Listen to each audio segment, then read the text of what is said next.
后来因为这个风台甲东北风的影响，台中的5车是吹11级的强风，甲行路的民众吹甲倒退路。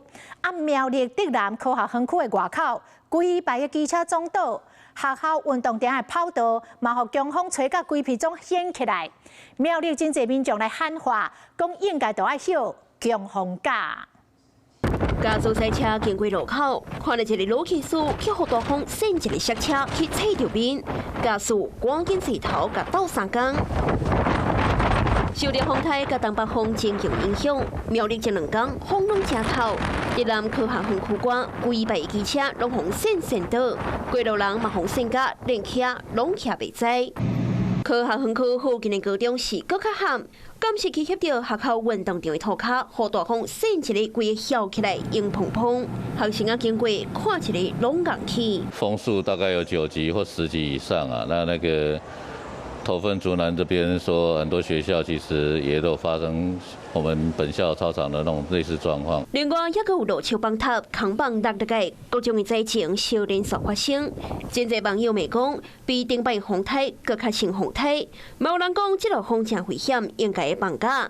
有人讲，这都爱放透风假。上一次的台风还要大，那个风力非常的强哦。那苗栗台中5车风嘛真透。 当综合病院附近有人过一个车路，互风扇一个，一直咧北区，都爱用走的，才会当勉强过。就完全站不稳，就是觉得小孩没牵好会飞走的那一种。某人互大风扇一个，都爱换条啊，才起来坐，警卫啊赶紧去甲查咧。倒来要上车，都爱有一个人扶咧，另外一个倒关车门。 伫凤冈科大附近，天桥加日头的迄块布，嘛敢若雨风扇甲破去，会被吹倒。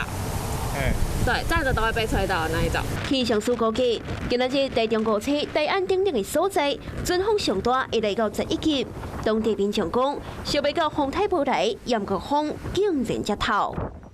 Hello， 我是张新文。想要抢先掌握最及时的新闻资讯吗？赶快订阅、按赞、开启小铃铛，锁定华视新闻 YouTube 频道。